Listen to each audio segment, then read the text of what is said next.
Olá, que bom estar aqui mais uma vez com vocês no nosso VeraCast. E hoje nós vamos falar sobre um assunto que literalmente é uma dor de cabeça para milhões de pessoas no mundo todo: enxaqueca. Quanta gente sofrendo com isso, né? Doutora Laura D'Ottaviano, bem-vinda ao VeraCast. Muito obrigada, estou muito feliz de estar aqui com vocês. Vamos falar bastante de dor de cabeça, né, Felipe? Com certeza. Prazer recebê-lo novamente, doutor Felipe da Graça. Muito obrigado pelo convite. A gente está falando em 1 bilhão de pessoas no mundo, 30 milhões só aqui no Brasil. É muita enxaqueca, né, doutor? Muita enxaqueca. Existe uma estimativa que cerca de 15% das pessoas vão ter enxaqueca ao longo da vida, sendo mais frequente nas mulheres, né, que vão ter cerca de 20% das mulheres vão ter enxaqueca, e um pouquinho menos frequente nos homens, mas ainda assim 10% dos homens vão ter enxaqueca ao longo da vida. E a gente, inclusive, vai falar sobre esse recorte aí de gênero, idade, ao longo do nosso programa aqui hoje. E também estamos falando de dores distintas, né, doutora?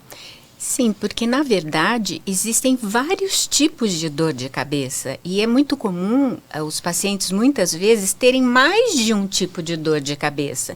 Que é importante que, se elas não forem todas diagnosticadas, esse paciente não vai melhorar. Na verdade, ele vai melhorar, mas ele não vai ficar sem dor. Às vezes acha que é um motivo, é outro motivo. A gente ouve falar na dor de cabeça, ouve falar em cefaleia, ouve falar em enxaqueca. Vamos diferenciar aqui agora? Vamos sim. É fácil começar por dois termos primeiro. Então, cefaleia e dor de cabeça são termos sinônimos. A gente usa cefaleia mais do ponto de vista científico, médico, mas é a mesma coisa de dizer dor de cabeça.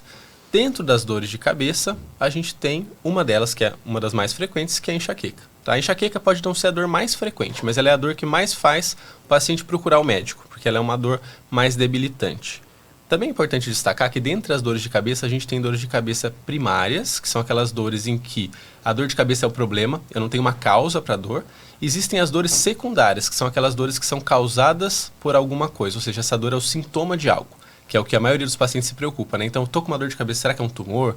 Será que é aumento da pressão dentro da cabeça? Isso é o que a gente chama de dores secundárias. A maioria das dores não são secundárias, a maioria das dores são primárias, que são aquelas dores em que não tem uma causa subjacente, não tem nada crescendo dentro da cabeça causando dor. Mas é importante fazer esse diferencial e, por isso, é importante a avaliação médica. Até porque o tratamento é diferente, né, de um caso para outro, e eu imagino que um grande problema seja a automedicação, né? Ai, senti uma dor aqui, já sei o que vou tomar e nem sei muito bem qual foi a causa ali. Exatamente. Por exemplo, a enxaqueca é uma dor de cabeça que é por aumento do sangue, é o aumento do aporte de sangue.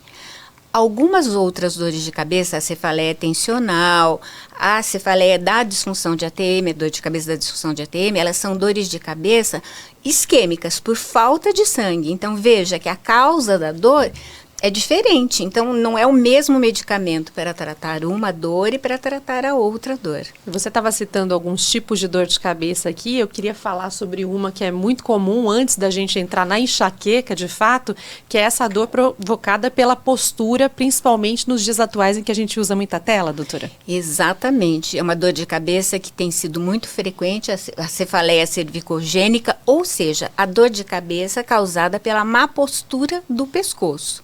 Então, a gente fica muito ligado nas telas, no celular, inclina a cabeça para frente, é uma posição que não é uma posição normal da cabeça funcionar, força a musculatura, esse músculo inflama e o que acontece? O pescoço é uma estrutura extremamente nobre. Por quê? Porque os grandes vasos do coração sobem para a cabeça e os grandes nervos da cabeça passam também pelo pescoço para passar pelo corpo. Existe uma compressão nesses vasos e causa uma dor de cabeça bem típica, com sintomas bem claros. Mais um problema do uso excessivo de telas, entre tantos outros que a gente já conhece e fala aqui, inclusive no VeraCast, né? E pode ser confundida com enxaqueca, né? Inclusive esse tipo de dor de cabeça. Pode sim, e muitas vezes a gente pode ter uma dor levando a outra. Então, pacientes com dor de cabeça do tipo enxaqueca, eles podem ter dores cervicais que pioram a enxaqueca. Então, é muito importante procurar o especialista para fazer essa diferenciação. E por que isso é importante também? Porque às vezes eu estou tratando uma enxaqueca no paciente e sobra uma dor. Então, ele melhora de um tipo de dor e sobra uma outra dor. E aí, se eu não tiver esse diferencial das dores diferentes que esse paciente pode ter, eu vou achar que o tratamento não está funcionando no paciente também. Então, esse diferencial é muito relevante e é muito frequente ter essa associação, como a doutora disse. Agora, a enxaqueca em si, ela é uma doença neurológica? Ela pode ser considerada uma doença. Quando a gente fala de doença, né, nem sempre é uma coisa grave, mas é uma coisa muito debilitante, tá? Então, a enxaqueca, ela... a primeira coisa importante de dizer é que a enxaqueca, como eu falei, é uma dor de cabeça primária. Então, ela não é causada por nada externo. Hoje, a gente sabe que a enxaqueca é causada pela produção excessiva de algumas substâncias que aquele indivíduo tem tendência a produzir. Uma delas, um nomezinho complicado, mas que a sigla é CGRP. E essa substância ela vai atuar tanto nos vasos quanto nos nervos. Nos vasos vai gerar uma vasodilatação e nos nervos vai provocar uma hipersensibilidade. E é por isso que a pessoa com enxaqueca tem hipersensibilidade. Eu costumo dizer que a enxaqueca é a doença da hipersensibilidade.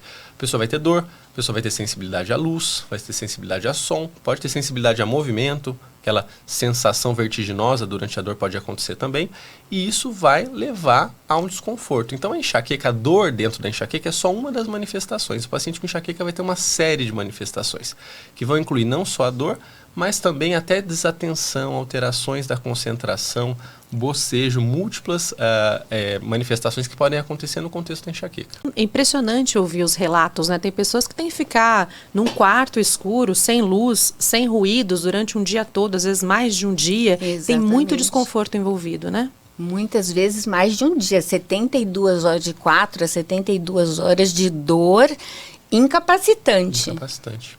Então essa é uma das características, quando a gente fala de diagnóstico de enxaqueca, é importante dizer, porque às vezes o paciente vem pra gente, nossa, mas todos os meus exames vêm normais. Como que você sabe que eu tenho enxaqueca? Então, por ser uma dor primária, a gente pede às vezes exames quando o quadro é atípico, pode pedir uma imagem, alguma coisa se o quadro for atípico, para excluir outras causas. Mas o diagnóstico vai ser clínico. Então, como a doutora falou, o tempo de duração, o tipo de dor, a característica da dor, isso tudo vai dizer pra gente se o paciente tem ou não enxaqueca. E uma das características da enxaqueca é ser uma dor de moderada a intensa. Então, a dor de cabeça do tipo enxaqueca, ela é muito incômoda, apesar de não ser grave no ponto de vista de risco, ela é bastante incômoda e uma das principais causas de perda de dias de trabalho no mundo. E tem uma região da cabeça em que ela acomete mais a pessoa? O mais clássico é que a enxaqueca aconteça em um lado da cabeça, então ela vai ser uma dor hemicraniana, que a gente chama. Eu posso ter uma dor de cabeça que acometa a cabeça toda e que seja enxaqueca? Pode, mas o mais comum é que ela acometa um lado da cabeça e tenha a característica de ser pulsátil. Tá? É muito comum que isso faça com que o paciente, às vezes, quando tem uma dor frontal, por exemplo, aqui na frente, ele confunda a enxaqueca com outras causas. Pode confundir, às vezes, muita gente acha que tem sinusite de repetição, muita gente acha que tem outras questões, às vezes até mesmo, às vezes tem uma dor temporal e acha que é da ATM, e às vezes faz relações que não são muito reais. E aí, quando a gente investiga melhor, a gente vê que, na verdade, esse sintoma era um sintoma de enxaqueca. Agora, quem tem uns momentos em que a enxaqueca incomoda, dá sinais, e tem também os dias de crise, a gente pode dizer assim? Sim, tem a enxaqueca, ela pode, a gente normalmente divide em dois tipos, a clássica e a comum. Normalmente, a clássica, ela tem aura, que é um sintoma premonitório, não é, Felipe? Isso mesmo. Então, a gente pode dizer, na verdade, quando a gente fala de crise, né, a crise é uma dor de cabeça. Então, qualquer episódio de enxaqueca a gente pode chamar de crise. E essa crise pode começar sem a aura, que é sem esse sintoma premonitório, ou nos pacientes que têm a migrânia com aura, que a migrânia é a mesma coisa que enxaqueca, eles podem ter sintomas precedendo a dor. E aí podem ser sintomas visuais, como se fossem flashes. Alguns pacientes até perdem a capacidade de movimentar um lado do corpo, de tão sério que são esses sintomas. Mas todo episódio a gente pode chamar de crise. O que acontece é que, em geral, a gente considera que o normal da duração da dor é que ela dure de 4 a 72 horas. A gente tem aquelas crises que são mais intensas, que são aquelas que duram mais e que têm mais intensidade e não respondem aos tratamentos. Esses casos a gente chama de status migranoso. E aí são essas crises mais fortes e que às vezes indicam uma internação, por exemplo, para tratamento. Mas a gente pode chamar toda a dor de cabeça de crise de enxaqueca, não tem uma definição específica. E o que faz uma pessoa ter enxaqueca? Eu não tenho e você tem, por exemplo. O que diferencia, o que leva uma pessoa a ter uma enxaqueca?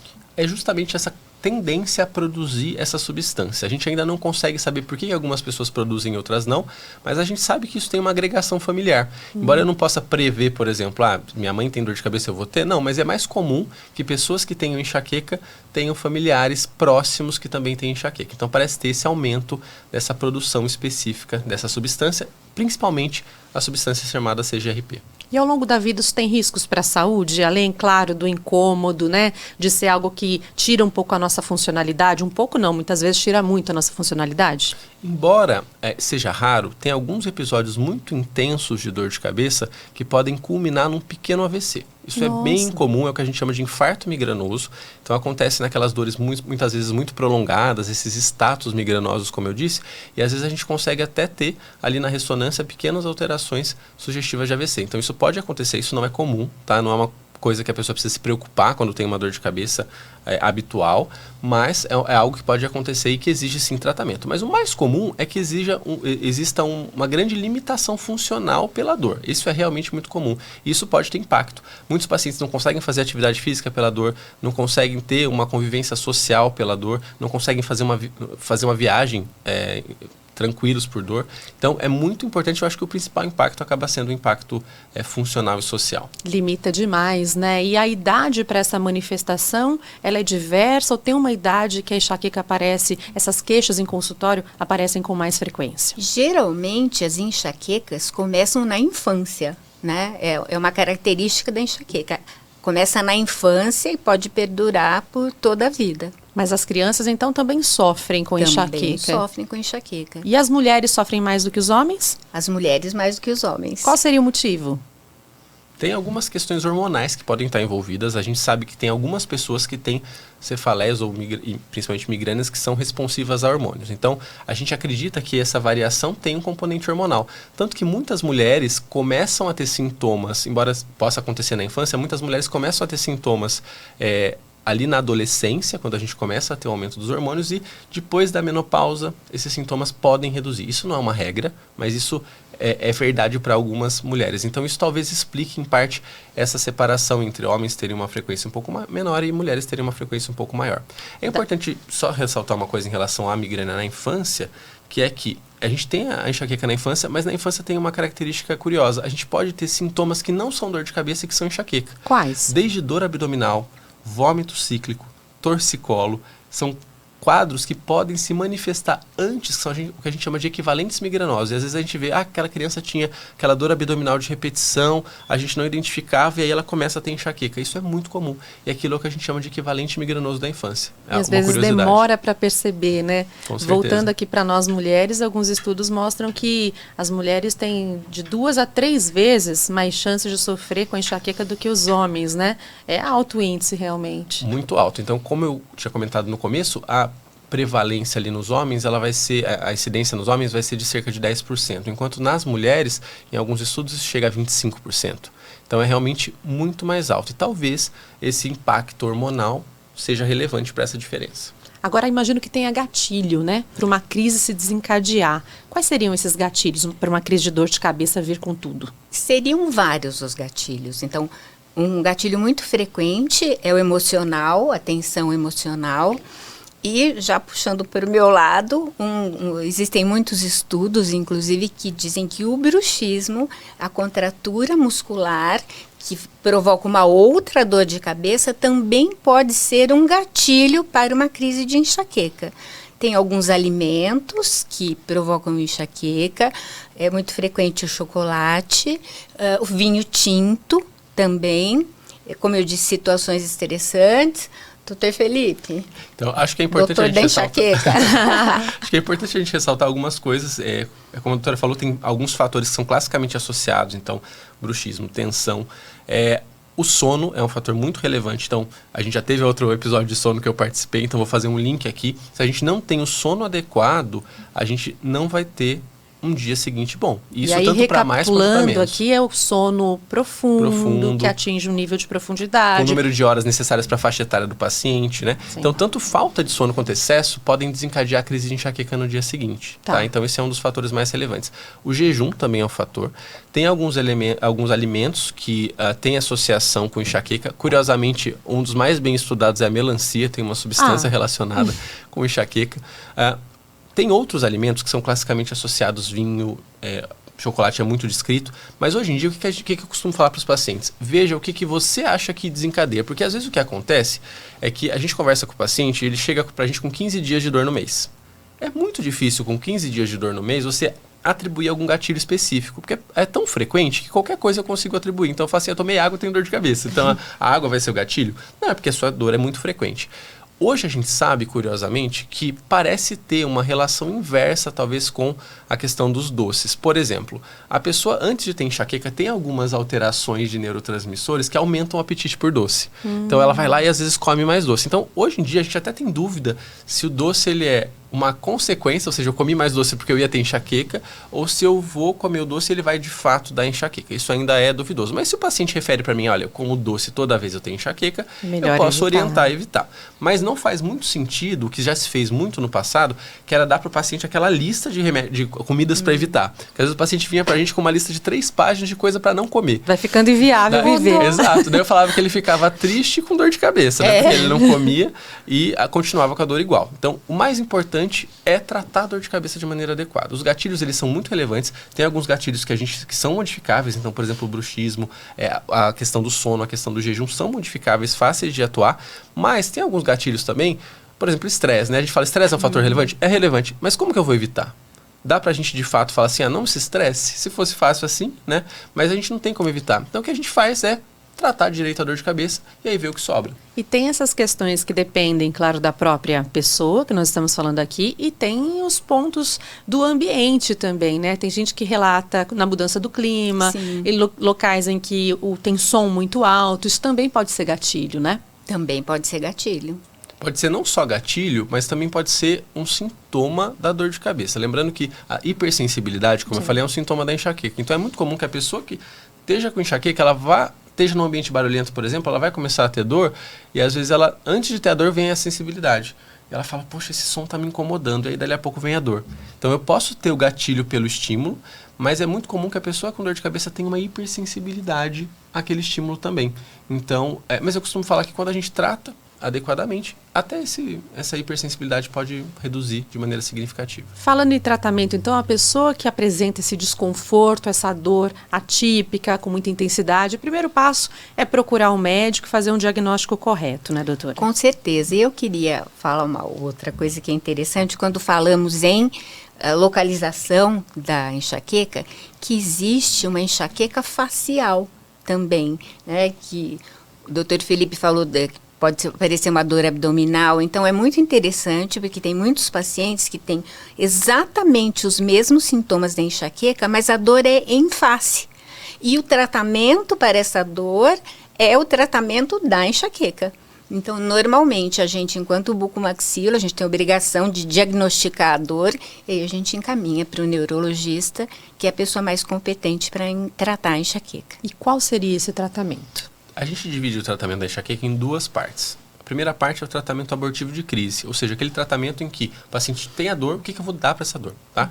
Então, para tratar a dor da enxaqueca, existem medicações melhores do que os analgésicos simples. Então, em geral, a gente escolhe medicações específicas para tratamento da enxaqueca. Os mais utilizados são os triptanos. Os triptanos são medicações que fazem vasoconstrição e que eles provocam uma melhora rápida da dor da enxaqueca. A gente também pode usar anti-inflamatórios, tá? Obviamente que alguns pacientes podem ter contraindicações ao uso dessas medicações e por isso que a gente precisa do auxílio do médico e aí sim a gente pode eventualmente usar outros analgésicos. Mas o nosso medo em relação ao uso de analgésicos comuns é que o uso excessivo pode também provocar dor de cabeça, tá? Então é muito importante escolher essa medicação. Então a gente tem aqui uma ferramenta para quando eu já estou com a dor eu preciso tratar e aí a gente precisa de uma ferramenta que é tratamento preventivo. O tratamento preventivo ele tem uma série de opções. A gente tem desde tratamentos muito modernos que vão atuar lá no CGRP, que é aquela molécula, e vão tirar ele de circulação. São tratamentos que vieram nos últimos anos e revolucionaram o tratamento da enxaqueca. A gente tem também tratamentos com toxina botulínica para casos de migrânia crônica, e a gente tem tratamentos com medicações muito tradicionais, incluindo propranolol, amitriptilina, várias outras medicações. Como que a gente vai escolher? Obviamente que eu vou levar em conta as outras coisas que o paciente tenha de comorbidades. Então, se o paciente é hipertenso, por exemplo, eu posso escolher um propranolol que pode me ajudar. Se é um paciente que tem dificuldade de sono, uma amitriptilina, uma nortriptilina poderia me ajudar porque é uma medicação que pode dar um pouco de sono. Agora, se é um paciente que tem muita intolerância a essas medicações, eu posso usar direto aquela medicação mais específica, tá? Todas vão ter variações também de custo, de tratamento, de tempo de tratamento, de efeitos adversos. Então, a gente vai juntar essas informações na consulta e decidir junto com o paciente qual que é o melhor tratamento para ele. E aí a gente está falando de situações e medicações que vão melhorar, que vão trazer qualidade de vida, porque não tem cura, né? Não tem cura. Vão trazer exatamente o que você disse. Eu acho que o intuito é a qualidade de vida, porque ninguém é feliz com dor e com dor de cabeça, e com uma dor de cabeça incapacitante, não existe condição de se ter qualidade de vida. Amenizar os sintomas e viver bem com aquilo que é algo que vai te acompanhar e tem que ir lidando com isso ao longo da vida, né? Sim, espaçar as crises ao máximo. Exatamente. Também. Muitas vezes o que a gente consegue com tratamento, cura não tem, eu brinco que a gente cura, na medicina a gente cura apendicite porque a gente tira o apêndice fora, o resto a gente controla, né?